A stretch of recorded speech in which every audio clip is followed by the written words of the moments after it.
wa ta'ala. Baik ikhwah, tidak membuang waktu, mari kita lanjutkan kajian Maqasid As-Shaum bersama guru kita Kiai Haji Dr. Luqmanul Hakim.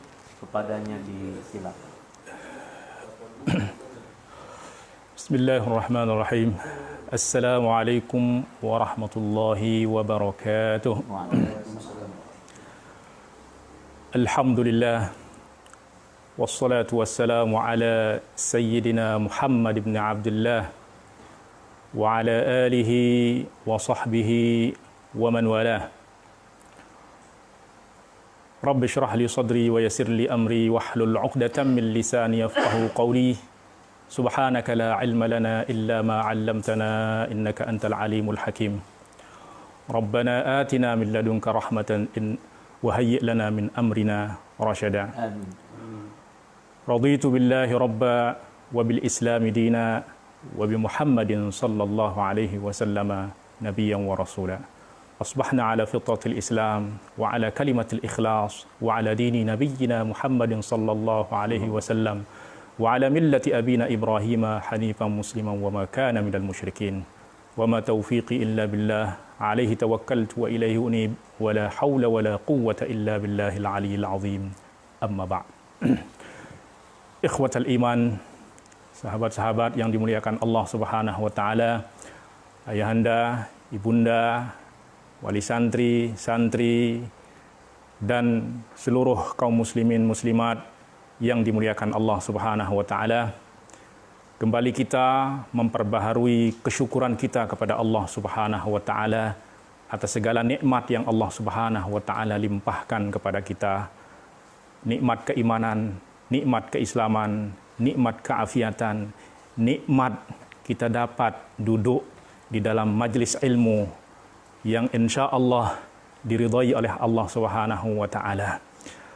Baiklah, pada kesempatan yang berbahagia ini kita akan melanjutkan kembali kajian kitab Maqasidus Shaum lil Imam Sultanil Ulama Izzuddin Ibni Abdissalam As-Sulami Ad-Dimashqi Asy-Syafi'i radhiyallahu anhu wa ardhah. Pada pertemuan sebelumnya kita sudah membahas dua bab tentang kewajiban berpuasa pada bulan Ramadan, kemudian tentang keutamaan berpuasa. Kemudian pada pertemuan ini insya Allah pada halaqah ini kita akan melanjutkan kajian tersebut pada pasal yang ketiga, yaitu tentang adab-adab berpuasa. Qala Al-Izz ibn Abdissalam rahimahullah ta'ala al-faslu tsalitsu fi adabihi, tentang adab-adab berpuasa. Sebelum kita masuk di dalam pembahasan tentang adab ini, saya akan memberikan sedikit muqaddimah. Bahwa Allah Subhanahu wa taala memerintahkan kita, memberikan taklif kepada kita dengan dua bentuk taklif. Yang pertama adalah al-ibadah, kemudian yang kedua adalah al-imarah, imaratul ardh. Perlu kita ketahui bahwa ibadah adalah wasilah li tahqiqil ghayah, wasilah untuk sampai kepada tujuan utama. Artinya bahwa ibadah ini sendiri bukan maqsudun li dzatiha. Ya, ibadah ini bukan menjadi tujuan akhir, tetapi dia adalah jalan menuju tujuan. Ya. Tujuan dari ibadah ini adalah apa? Tazkiyatun nafsi. Untuk kita mensucikan jiwa. Untuk kita mentarbiyah diri. Nah, maka untuk sampai kepada tujuan tazkiyatun nafsi, maka semua ibadah harus kita lakukan dengan cara yang benar, dengan tata cara dan adab-adab yang telah digambarkan oleh Rasulullah SAW dan para ulama di dalam kitab-kitab mereka.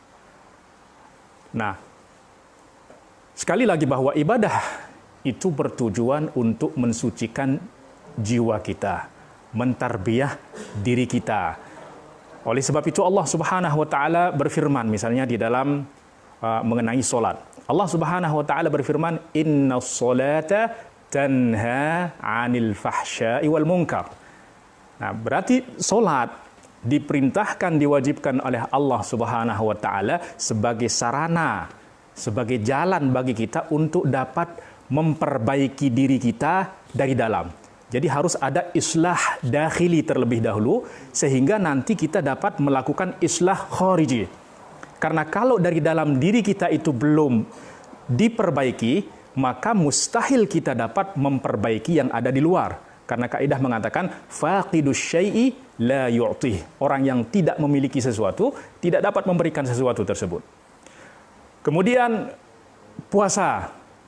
Allah Subhanahu wa taala berfirman, "Ya ayyuhalladzina amanu kutiba 'alaikumus shiyamu kama kutiba 'alal ladzina min qablikum la'allakum tattaqun." Sekali lagi, tujuannya adalah supaya kita sampai kepada derajat orang-orang yang bertakwa. Di mana kesucian jiwa betul-betul terwujud. Zakat. Ya, tujuannya adalah untuk mentarbiyah diri, untuk membersihkan sifat-sifat ananiyah yang lebih mengutamakan diri sendiri.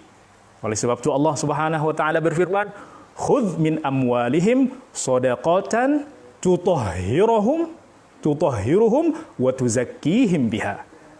Jadi sedekah bertujuan untuk mensucikan diri kita, sekaligus juga untuk mensucikan harta kita. Jadi pada hakikatnya bahwa semua ibadah Allah Subhanahu wa taala syariatkan kepada kita supaya kita dapat mewujudkan taklif yang kedua, yaitu imaratul ard, supaya kita dapat mengadakan perbaikan di luar. Huwa ansha'akum minal ardi wasta'marakum fiha. Allah Subhanahu wa taala yang telah menciptakan kita dari bumi, dari tanah, dan Allah meminta kita, membebani kita untuk memakmurkan bumi. Nah, maka bumi ini, kehidupan ini tidak akan dapat makmur kalau hati kita masih hampa, kalau hati kita masih keropos, kalau jiwa kita itu masih rusak. Nah, maka perbaikan di luar itu harus dimulai dengan perbaikan di dalam. Nah, maka ini diantara hikmah disyariatkannya ibadah-ibadah di dalam Islam. Nah, maka untuk mencapai tujuan tersebut, ya, maka ibadah tersebut harus dijalankan dengan adab-adabnya. Oleh sebab itu, para ulama mengatakan bahwa ya, adab adalah ruh dari segala sesuatu. Bayangkan, ilmu tanpa adab jadi apa? Biadab, bukan bil adab. Kalau bil adab dengan adab, tapi kalau biadab tidak ada adab. Subhanallah. Ilmu tanpa adab, bahkan hayawan, binatang itu akan lebih mulia. Hewan mungkin menyakiti, berperilaku tidak baik karena mereka tidak punya akal. Tapi kalau ada orang yang berilmu, berperilaku tidak baik, berarti ini lebih rendah dari dari binatang.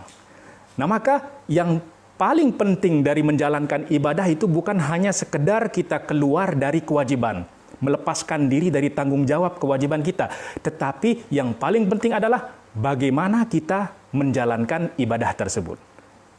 Ilmu, jasad, ibarat jasad. Rohnya adalah adab. Ibadah adalah ibarat jasad, rohnya adalah adab. Nah, maka di dalam kitab ini Al-Imam Izzuddin Ibn Abdissalam menjelaskan tentang adab-adab puasa supaya tujuan dari berpuasa ini dapat terrealisasi, dapat terwujudkan di dalam diri kita. Baik. Qal wa hiya sittatun. Nah, di sini ada 6 adab-adab yang disebutkan oleh Izzuddin Ibn Abdissalam untuk mencapai kesempurnaan puasa. Ahaduha hifdzul lisani wal jawarih anil mukhalafah. Yang pertama adalah ketika kita berpuasa, jangan hanya meninggalkan makan minum saja, tetapi apa? Jaga lisan, jaga anggota badan, khususnya al jawarihus sab'ah. Ya, anggota badan yang ketujuh, yang mana anggota badan 7 ini adalah merupakan pintu hati. Ya. Apa itu jawarih yang sab'ah ini? Mata, lisan, telinga, tangan, kaki, kemaluan, dan perut. Apa yang terlihat oleh mata akan masuk ke dalam hati. Maka jaga mata dari melihat hal-hal yang diharamkan oleh Allah Subhanahu wa taala. Apa yang terdengar oleh telinga akan masuk ke dalam hati. Maka jaga telinga dari mendengar hal-hal yang tidak baik, hal-hal yang kotor, karena itu akan mengotori hati. Tangan dijaga, jangan sampai menyakiti orang. Ya. Lisan dijaga, jangan berkata kotor. Kaki jangan melangkah kepada perbuatan maksiat. Kemaluan jangan digunakan untuk berzina dan lain sebagainya. Perut jangan makan yang haram. Nah, maka semua itu harus dijaga di dalam kita berpuasa. Ya, liqaulihi sallallahu alaihi wasallam, karena baginda Rasulullah sallallahu alaihi wasallam bersabda, "Man lam yada' qaula az-zuri wal 'amala bihi, falaysa lillahi hajatun fi an yada'a ta'amahu wa syarabahu." Subhanallah. Barang siapa yang tidak dapat meninggalkan qaul zur ini ucapan menipu, berdusta, dan lain sebagainya, ya, kesaksian palsu dan lain sebagainya, wal amal bihi, tidak dapat menahan lidahnya dari ucapan-ucapan tersebut dan dari mengamalkan perbuatan tersebut, maka apa? Falaisa lillahi hajatun. Allah enggak perlu kepada kita meninggalkan makan dan minum. Kenapa? Karena makan dan minum itu halal. Berkata kotor itu haram. Ya. Kalau yang halal saja kita tinggalkan pada saat kita berpuasa, maka akan lebih utama lagi kita meninggalkan yang haram. Nah, maka tujuan dari kita berpuasa ini adalah supaya kita dapat mengendalikan diri kita supaya tidak menginginkan sesuatu yang haram. Logika seperti ini. Jadi di dalam Islam itu ada hukum namanya ada halal, kemudian ada makruh, ada syubhat, ada haram. Ya. Dan diri itu mempunyai kecenderungan kepada semua ini. Yang halal, yang makruh, yang syubhat, yang haram. Nah, maka Allah Subhanahu wa taala ingin menjauhkan kita dari wilayah haram. Yaitu apa? Dengan selalu berada di dalam wilayah halal. Ya, bahkan tidak semua yang halal ini kita lakukan. Kenapa? Kalau nafsu diberikan semua yang halal, nanti lama-lama akan bosan. Sehingga apa? Melirik kepada yang makruh. Kalau makruh sudah dilakukan, bosan, jatuh kepada yang syubhat. Kalau sudah jatuh dalam syubhat, sudah pasti terjatuh di dalam sesuatu yang haram. Oleh sebab itu, orang yang terbiasa hidup di dalam lingkungan haram, itu adalah orang yang sudah terbiasa berada di dalam wilayah syubhat. Artinya dia nggak peduli lagi dengan yang makruh, yang syubhat. Tetapi coba bayangkan, kalau orang itu seumur hidupnya selalu berada di dalam wilayah yang halal, yang suci, nggak mungkin tiba-tiba nyaman berada di dalam hal yang haram. Nah, maka Allah Subhanahu wa taala mengajarkan kita dengan apa? Kita ajar nafsu ini untuk meninggalkan sebagian dari yang halal. Ya, supaya apa? Supaya kita lebih dapat menjauhkan diri dari yang haram. Artinya apa? Kalau yang halal saja kita dapat tinggalkan, apalagi yang haram. Ya, bukan hanya sekedar meninggalkan, ya. Kenapa? Pada saat kita berpuasa, makanan ada di hadapan kita. Kita lapar, dorongan untuk makan itu luar biasa. Panas, ada air yang sangat sejuk di hadapan kita. Sirup, jus, dan lain sebagainya. Subhanallah, mungkin air liur akan meleleh. Tetapi kita dapat tahan. Padahal itu halal. Bagi yang sudah menikah, istri ada di hadapannya. Tetapi apa? Dia dapat tinggalkan semua itu. Nah, maka Jika yang halal saja dia dapat tinggalkan pada saat ada dorongan yang kuat, apalagi yang haram. Nah, maka wilayah halal ini itu ibarat zona hijau, ya. Makruh. Nah, kalau kita kiaskan dengan kondisi kita saat ini, ya, yang halal ini adalah zona hijau. Makruh, nah ini sudah social distancing, sudah ada jaga-jaga jarak, ya. Karena kalau sudah mendekati yang makruh maka akan membawa kita kepada yang syubhat. Nah, syubhat ini sudah PSBB sudah, ya, PSBB sudah pembatasan pembatasan sosial berskala besar. Nah, kalau sudah masuk dalam wilayah haram itu sudah lockdown total, ya. Nah, maka di sini, ya, Allah Subhanahu wa taala ingin menjauhkan kita sejauh-jauhnya daripada perbuatan haram dengan cara apa? Dengan mengajarkan kita untuk meninggalkan sebagian dari yang halal. Ya. Nah, maka ini diantara makna sabda Rasulullah sallallahu alaihi wasallam, ya, falaisa lillahi hajatun fi an yada'a ta'amahu wa syarabahu. Allah enggak perlu kepada kita meninggalkan sesuatu yang halal sementara yang haram kita lakukan. Wa qala alaihi salatu wasalam rubba qa'imin hadzuhu min qiyamihi as-sahar wa rubba sha'imin hadzuhu min siyamihi al-ju' wal 'atash. Rasulullah sallallahu alaihi wasallam bersabda, betapa banyak orang yang bangun malam, salat tahajud, tetapi enggak dapat apa-apa melainkan hanya letihnya bergadang, enggak tidur. Wa rubba sha'imin hadzuhu min siyamihi al-ju' wal 'atash. Betapa banyak orang yang berpuasa tetapi tidak mendapatkan apa-apa dari puasanya kecuali lapar dan dahaga. Ya Allah, tentu kita tidak ingin amal ibadah kita sia-sia. Kita ingin ibadah kita diterima oleh Allah Subhanahu wa taala, maka kita harus jaga adab-adab. Adab ini adalah paling utama. Oleh sebab itu, para ulama terdahulu, Imam Malik mengatakan, ta'allamul adabah qabla al-ilm. Belajar adab dulu, baru belajar ilmu. Sebab apa? Ilmu tanpa adab nggak ada artinya. Ya. Imam Abdullah ibn Mubarak mengatakan apa? Ta'allamnal adab 20 sanah. Thumma ta'allamnal ilma. Kami belajar adab itu 20 tahun, baru kami belajar ilmu. Ya. Nah, oleh sebab itu bahwa tujuan dari ibadah itu bukan hanya sekedar kita melakukan ibadah untuk menggugurkan kewajiban, tetapi apa yang paling penting adalah adab-adab di dalam melakukan ibadah tersebut. Suatu contoh, ya, bahwa ibadah yang tidak dilakukan dengan adab, artinya ibadah kita lakukan tetapi kita tidak dapat menjaga diri dari perbuatan yang haram, Allah Subhanahu wa taala tidak menerima amal tersebut. Datang seorang sahabat kepada Rasulullah sallallahu alaihi wasallam, faqala ya Rasulullah, inna imra'atan kanat tukthiru as-salata wa shiyam. Ya Rasulullah, ada seorang perempuan, dan tentu ini hanya sampel, artinya bukan tujuannya hanya perempuan saja.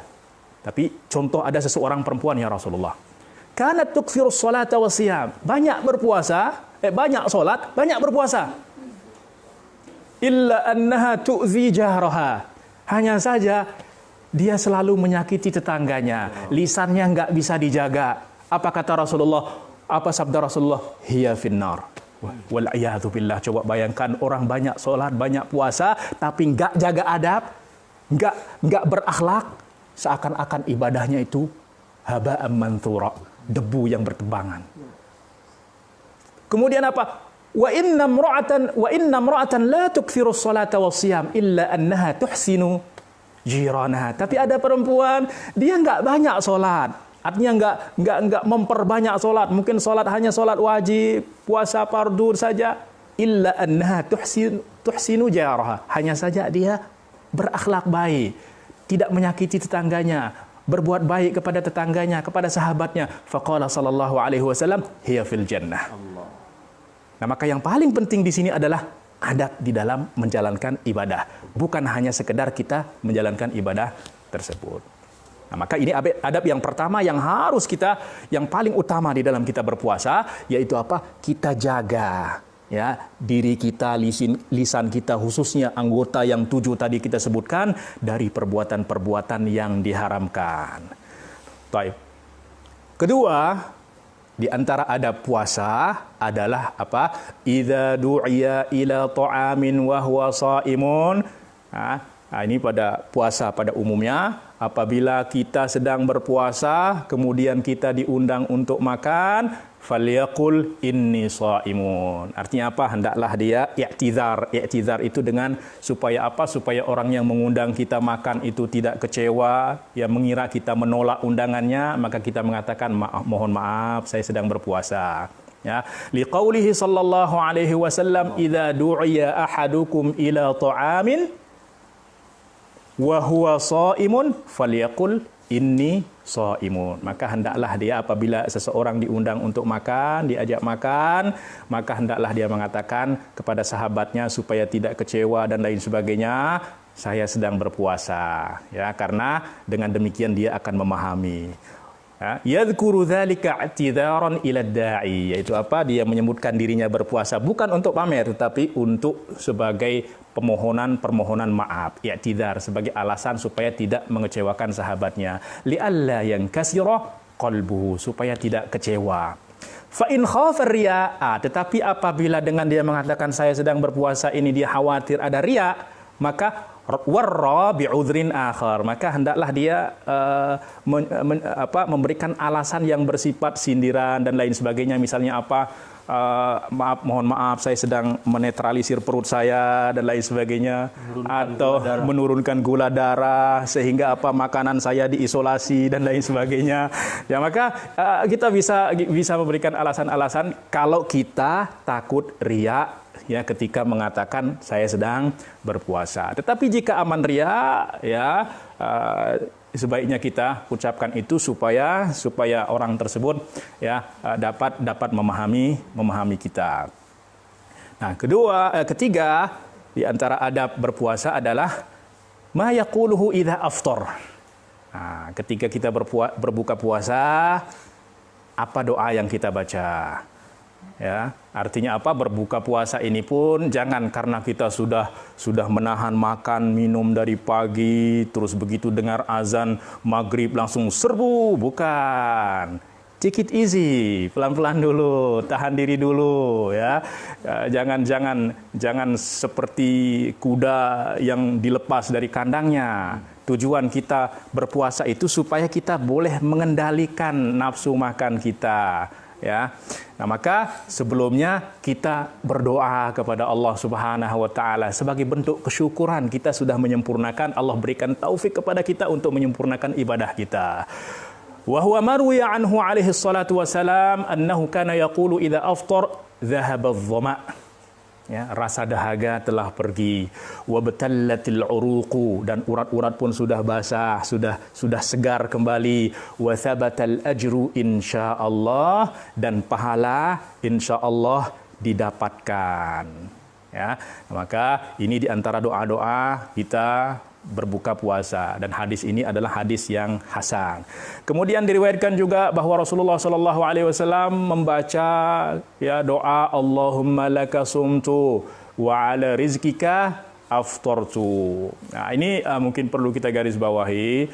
Ya, sering kita dengar bahwa ada orang-orang yang mengatakan, hei jangan baca doa ini adalah dhaif, katanya.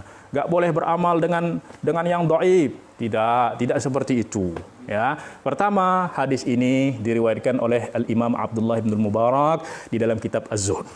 Diriwayatkan oleh Imam Abu Dawud di dalam sunannya, juga di dalam marasilnya. Kemudian diriwayatkan juga oleh Al-Imam Al-Baihaqi di dalam Sunan Al-Kubra.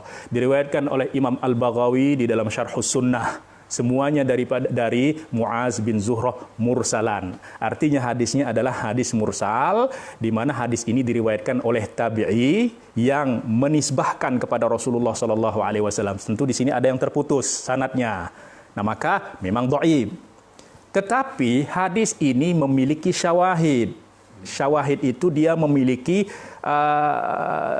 sesuatu riwayat-riwayat lain yang menguatkannya, baik itu mutaba'ah atau syawahid namanya di dalam ilmu mustalahul hadis. Nah, di dalam kaedah ilmu hadis bahwa jika ada hadis dhaif, kemudian hadis ini diriwayatkan dari jalur yang berbeda oleh orang lain, walaupun hadis yang lain itu juga dhaif, tetapi dhaif ditambah dhaif itu akan menjadi hasan li ghairihi. Artinya akan menjadi hasan selama hadis ini tidak dhaif jiddan, tidak lemah sekali. Tapi kalau masih lemah sederhana, itu masih bisa terangkat derajatnya kepada hasan li ghairihi, ya, dengan adanya jalur ataupun jalan lain bagi hadis ini, ya. Nah, maka baca doa ini, ya, baca. Ditambah lagi, ada apa di dalam doa? Allahumma laka sumtu, ya Allah, hanya untukmu aku berpuasa. Wa ala rizqika aftartu, dan dengan rizkimu aku berbuka puasa. Makna apa yang harus kita protes? Kalau kita berdoa dengan lapas kita saja dibolehkan, apalagi sesuatu yang diriwayatkan, ya, walaupun nisbahnya kepada Rasulullah itu dhaif, tetapi sekali lagi ini perlu digarisbawahi, ya. Mungkin nanti insyaallah pada halaqah tertentu kita akan berbicara tentang hal-hal yang berkaitan dengan Ramadan yang selama ini dikatakan dhaif, tidak boleh diamalkan dan lain sebagainya dari kajian hadis, supaya kita beramal apa yang telah kita wariskan dari para ulama kita itu semuanya ada sandarannya. Mereka bukan mengajarkan kepada kita dengan hawa nafsu mereka, tetapi semuanya itu dengan ilmu, ya, dan manhaj yang benar di dalam mengajarkan ilmu ini. Wallahu a'lam. Kemudian ada hadis lain lagi, ya, di antara doa-doa yang kita baca, alhamdulillahilladzi a'anani fasumtu wa razaqani faaftartu. Alhamdulillah, segala puji bagi Allah yang telah memberikan pertolongan i'anah kepadaku sehingga aku dapat berpuasa. Kalau Allah tidak memberikan pertolongan kepada kita, maka kita tidak akan berpuasa. Kalau Allah tidak berikan kita taufik, maka kita tidak akan dapat berpuasa. Wa razaqani faaftartu, dan Allah berikan kita rezeki sehingga kita bisa berbuka puasa. Dan banyak lagi doa-doa yang diriwayatkan dari, ada yang diriwayatkan dari Abdullah bin Amr bin al-As dan lain sebagainya, ya. Banyak sudah dikumpulkan oleh imam para ulama, khususnya Imam Nawawi di dalam kitab Al-Azkar. Nah, itu adab yang ketiga, yaitu ketika kita berbuka puasa, maka hendaklah kita mengawalinya dengan doa. Kemudian adab yang keempat, ma yuftaru alaihi. Nah, ketika kita berbuka puasa nanti, dengan apa kita berbuka puasa? Untuk membuka, untuk membatalkan puasa kita ini apa yang paling afdol? Wa huwa rutabun au tamrun. Rutab. Nah, ini kurma ini, dia setiap fase itu dia punya nama. Ketika buahnya itu baru muncul, itu namanya tolak. Tolak itu dari tolak ayat lau, ya, artinya apa? Buahnya baru muncul. Kemudian ketika sudah membesar tapi masih berwarna hijau, itu namanya busr. Ya, busr. Ketika sudah dipetik, namanya balah. Nah, biasanya balah itu ada manis, terasa manis, sudah terasa manis, tapi ada kayak apa ya, kayak getah sepet-sepet begitu. Nah, itu namanya balah. Kemudian ketika dia sudah melembut, sudah lembek, sudah basah, sehingga kulitnya itu bisa dikupas, namanya rutab. Nah, ketika dia sudah kering, sudah mengeras, namanya tamr. Ya. Nah, maka kita disunahkan kalau ada berbuka puasa, mengawali berbuka puasa, artinya untuk membatalkan puasa itu kita menggunakan memakan rutab. Kalau tidak ada, maka tamr. Ya. Kalau tidak ada, ma, ya, dengan air. Ya, artinya apa? Sebelum kita sholat, jangan mendengar azan langsung sholat. Ini juga tidak disunnahkan. Ya, tidak disunnahkan. Seperti yang akan disebutkan tadi. Li'annahu ruwiya anhu alaihi salatu wassalam annahu kana yuftiru qabla an yusalli. Nah, berarti sunnah Rasulullah sallallahu alaihi wasallam itu adalah iftar, berbuka puasa sebelum sholat. Ya, supaya apa? Supaya enggak mikirin makan waktu sholat. Ya, jadi baiknya kita artinya makan sedikit, tapi bukan makan langsung kenyang sehingga nanti malah sholat, tidak. Ya, jadi berbuka puasa dulu untuk apa? Untuk mengganjal supaya dorongan lapar itu dapat kita kendalikan. Ya, artinya apa? Lebih baik kita ingat sholat dalam makan daripada ingat makan dalam sholat. Ya, maka sunnah Rasulullah SAW adalah iftar sebelum sholat ala rutobat, yaitu apa? Dengan memakan beberapa biji rutob. Fa illam yakun fatamarat. Tapi kalau tidak ada rutob, Dan memang di tempat kita susah untuk mendapatkan rutab ini. Ya, kalau di Arab ya tersedia, apalagi pada bulan Ramadan itu banyak. Ya. Maka fatamarat, ya maka ya kurma yang sudah kering, artinya yang sudah mengeras, artinya tidak lembek lagi. Ya, seperti yang kurma yang telah kita ketahui. Fa illam yakun, kalau kurma enggak ada, hasawatin min ma, maka Rasulullah akan meneguk beberapa teguk air, baru setelah itu sholat. Nah, setelah sholat, kalau yang mau lanjut ibadah silahkan, kalau mau makan silahkan, tapi jangan makan kepenuhan juga. Kenapa? Karena masih ada ibadah lain, sholat isya, sholat taraweh. Biasanya kita buka puasa itu langsung perut itu langsung penuh, sehingga apa? Sholat taraweh nanti sudah mengantuk, ya. Jadi tujuan untuk berpuasa itu tidak tercapai, yaitu apa? Kita mengontrol perut kita supaya kita tetap ya semangat fresh di dalam beribadah. Nah, baik. Wa qala alaihi salatu wasalam idza kana ahadukum sha'iman falyufthir 'ala at-tamri fa in lam yajid fa 'ala al-ma'i fa innal ma'a lahu tahur. Ya, masih hadis yang senada. Kemudian adab yang kelima dan keenam, ya, ta'jilul fitri, ya, yaitu apa? Menyegerakan berbuka puasa. Wa ta'khirus sahuri, dan mengakhirkan sahur. Ya, artinya setelah pertengahan malam, ya, di atas pertengahan malam mengakhirkannya. Ya, karena ada sebagian orang malas bangun malam, ya sudah sahurnya setelah isya. Ya, tidak. Sunnahnya adalah kita akhirkan, ya, setelah pertengahan malam atau sepertiga malam. Ya, liqaulihi sallallahu alaihi wasallam tasahharu fa inna fis sahuri barakah. Ya, makan sahurlah, ya bersahurlah. Kenapa? Di dalam sahur itu ada keberkahan. Ya, para ulama telah menyebutkan apa keberkahan sahur tersebut. Pertama di antaranya kita ketika berpuasa itu ada tenaga. Karena perlu kita ketahui bahwa puasa ini tujuannya bukan supaya kita lapar, tetapi supaya kita dapat mengendalikan diri kita. Ya, kalau tujuannya lapar, maka semakin lapar semakin baik. Tetapi Allah tidak mau kita terlalu lapar. Kenapa? Karena terlalu lapar juga nggak baik. Terlalu kenyang nggak baik, terlalu lapar nggak baik. Sedang saja. Ya, karena bayangkan kalau kita terlalu lapar, sholat khusyuk itu nggak bisa. Saya selalu memberikan contoh. Kalau kita terlalu lapar, ya, perut ini sudah, timur tengah ini sudah bergejolak. Kemudian mau sholat, Allahu Akbar, sekhusyuk-khusyuk mungkin. Mungkin mulut kita mengatakan Allahu Akbar, tapi hati kita mengatakan ayam bakar. Ya enggak? Pikiran kita nggak tahu kemana. Mulut kita mengatakan Allahu Akbar, tapi karena dorongan perut yang sangat kuat, maka yang terbayang itu ayam bakar lah, sate bakar, dan lain sebagainya. Nah, maka Allah, bukan tujuan kita berpuasa itu supaya kita berlapar-lapar, tetapi supaya kita dapat mengendalikan diri kita. Ya. Maka Rasulullah SAW juga bersabda, wala yazalun nasu bi khairin ma'ajjalu al-fitra. Ya. Manusia akan tetap berada dalam kebaikan selama mereka menyegerakan berbuka puasa. Kenapa? Karena ketika azan maghrib, itu artinya apa? Puasa berakhir dan masuk pada ibadah lainnya, yaitu apa? Sholat maghrib.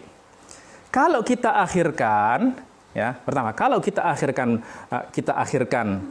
akhirkan berbuka puasa, nanti dikhawatirkan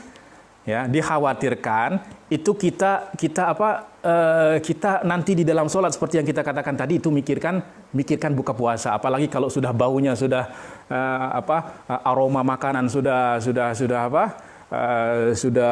menyebar sehingga kita akan kehilangan kekhusyuan. Nah, maka apa? Supaya kita tetap menjaga kestabilan kita di dalam ibadah, maka kita berbuka puasa lebih dahulu.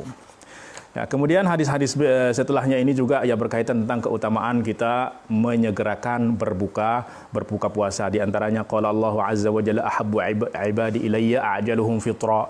Hambaku yang paling aku cintai adalah orang yang paling menyegerakan berbuka puasa. Ya, sekali lagi yang kita harus pahami adalah puasa bukan untuk hanya sekedar lapar, tapi tujuannya adalah untuk kita dapat mengendalikan nafsu kita. Ya. Dan waqala alaihi salatu wassalam la yazalu ad-dinu zahiran ma ajjala an-nasu al-fitra lianna al-yahuda wan nasara yuakhiruna al-fitra. Ya, wa kana ashabu Rasulillah sallallahu alaihi wasallam a'jala an-nasi iftaran wa abta'ahum sahura. Nah, kemudian di sini Imam Izzuddin Ibn Abdissalam menjelaskan kenapa kita harus mengakhirkan sahur. Beliau mengatakan wa innama akhkhara as-sahura liyataqawwa bihi 'ala as-shaumi. Supaya apa? Supaya dia kuat di dalam berpuasa, supaya dia tetap energi. Ya, kenapa? Karena kalau terlalu lapar, lemas. Kalau lemas, tidur. Jadi apa? Siang hari tidur, malam juga tidur. Kenapa? Siang tidur kelaparan, malam tidur kekenyangan. Jadi semuanya akan apa? Tidak akan stabil. Ya, maka Allah Subhanahu wa taala ya, supaya kita dapat menjalankan ibadah puasa ini dengan fresh, dengan segar dan lain sebagainya, maka kita bersahur. Sekali lagi saya katakan, puasa bukan untuk kita hanya menahan dahaga ya ataupun lapar. Bahkan Rasulullah sallallahu alaihi wasallam kalau cuaca terlalu panas, beliau menyiram kepalanya dengan air supaya apa? Untuk menghilangkan dahaga yang berlebihan. Ya, untuk menghilangkan dahaga yang berlebihan. Kalau tujuannya adalah untuk menahan dahaga, maka semakin panas, semakin haus itu akan semakin bagus. Tetapi tidak. Ya. Nah, maka kemudian beliau mengatakan, kaila yujhiduhu shaum fatuqidahu an katsirin minat ta'at. Supaya tidak dibuat letih oleh berpuasa, sehingga apa? Sehingga dia tidak mampu berbuat banyak ibadah. Karena puasa ini adalah bulan di mana Allah Subhanahu wa taala banyak memberikan bonus. Ya, banyak memberikan keistimewaan di dalam ketaatan, ya. Nah, maka kalau kita kehilangan ketaatan di dalam puasa, nah maka ya kalau dalam puasa itu kita tidak dapat termotivasi untuk meningkatkan ibadah kita, apalagi di luar puasa, ya. Nah, maka waqad kana baina sahuri Rasulillah sallallahu alaihi wasallam wa baina salatihi qadru 50 ayah. Jadi berapa jarak antara sahur dan salat subuh? Itu sekitar membaca 50 ayat. Ya, 50 ayat. Kemudian wa inna ma'ajjal al-fitra li anna al-ju'a wal 'atasha rubbama dharra bihi. Nah, kenapa disunahkan untuk kita menyegerakan berbuka puasa? Karena mungkin lapar dan dahaga itu akan membahayakan kita. Artinya apa? Akan merusak kekhusyuan kita nanti di dalam beribadah. Wala wajha ila ibtalin nafasi ila italin nafasi lidzalika wa ma'a annahu la qurbata fihi. Pertama, karena kalau sudah azan maghrib, ya, kita tidak lagi dituntut untuk beribadah menahan lapar dan dahaga. Maka menahan lapar dan dahaga setelah maghrib itu tidak disunnahkan. Ya, tidak disunnahkan. Kenapa? Karena Allah perintahkan kita untuk makan, ya maka kita makan. Ya, kita makan. Wa qad ru'ya ba'du dhurafa'is salaf ya'kulu fis suqi faqila lahu fi dzalika. Ya, ada dhurafa'us salaf ini salah seorang yang agak lucu gitu. Ya. Dilihat makan di pasar, ya, biasanya orang akan mengatakan, wah ini aib dan lain sebagainya. Tapi dia mengatakan apa? Faqila lahu fi dzalika mutlul ghani zulmun. Artinya apa? Ini bahasa kinayah. Artinya apa? Dia sedang berpuasa, dengar azan di pasar, dia makan di pasar. Ya. Kenapa? Mengatakan apa? Mutlul ghani zulmun. Ya, mutlul ghani zulmun. Ghani ini artinya orang yang tidak perlu lagi. Artinya apa? Dia tidak lagi dituntut untuk menahan diri, ya, tidak dituntut untuk lapar. Maka mengakhirkan apa sesuatu yang tidak dituntut itu zulmun. Nah, ini berkaitan dengan hutang sebenarnya, ya, hutang artinya apa? Orang sudah punya duit, kemudian duit itu dia punya hutang, ya, kemudian ada duit untuk bayar, tapi dia akhirkan. Nah, maka itu kezaliman. Selama kita akhirkan, ya, pada saat kita sudah punya uang, seharusnya kita bayar. Ketika kita akhirkan, maka kita sudah berbuat zalim. Sebab apa? Kita sudah menahan hak orang lain. Nah, maka ini kiasan tentang bahwa pada saat itu memang dia tidak dituntut lagi untuk menahan lapar. Maka menyegerakannya itu adalah merupakan kebaikan dan mengakhirkannya adalah kezaliman.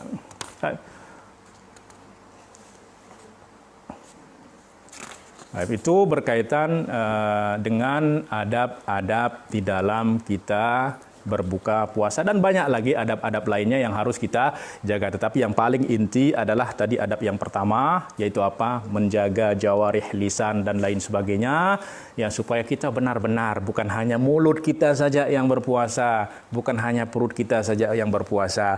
Oleh sebab itu Imam Al-Ghazali itu membagi puasa itu menjadi 3 tingkatan. Ada saumul am, saumul khos, kemudian ada saumul khusus, kemudian ada khususul khusus. Puasa awam yaitu apa? Menahan diri dari makan minum dari pagi hingga maghrib, sudah selesai, ya. Saumul khusus itu bukan hanya menahan diri dari makan dan minum, tetapi juga menahan diri dari perbuatan-perbuatan yang makruh, perbuatan yang haram, ya, perbuatan yang haram dari berkata kotor dan lain sebagainya, menjaga anggota badannya dari perbuatan-perbuatan yang tidak diridhai oleh Allah Subhanahu wa taala. Dan ini adalah orang yang dapat melakukan ini adalah orang-orang khusus. Kalau yang pertama semua orang bisa lakukan, bahkan anak kecil pun bisa lakukan. Ya, tetapi menjaga diri tidak semua orang bisa lakukan. Saumul khususul khusus, ya, orang khawasul khas, ini adalah bukan hanya menjaga mulut perut dari tidak makan, bukan hanya menjaga tangan, kaki dan lain sebagainya dari berbuat dosa, tetapi hatinya juga berpuasa dari selain Allah Subhanahu wa taala. Ya, jadi di samping mulutnya berpuasa, tidak makan, perutnya berpuasa, tidak memasukkan makanan, tangannya berpuasa, tidak berbuat yang haram, ya, akhlak yang tidak baik, hatinya juga berpuasa dari berpikir kepada selain Allah Subhanahu wa taala. Baiklah hadirin yang dimuliakan Allah Subhanahu wa taala, sahabat-sahabat yang insyaallah dilindungi dan dirahmati oleh Allah Subhanahu wa taala. Mungkin untuk pertemuan kali ini kita membahas ya satu mohon maaf ya satu pasal saja. Ya, tetapi insya Allah ya, karena ini memang yang paling penting ya, yang paling penting di dalam kitab ini adalah berkaitan dengan adab-adab berpuasa ini. Ya, karena tanpa adab puasa kita tidak akan memiliki makna. Falaisa lillahi hajatun fi an yada'a saumahu ju'ahu, ya, ta'amahu wa syarabahu. Tanpa adab kita berpuasa, maka Allah enggak perlu kepada kita menahan diri dari lapar dan dahaga kita.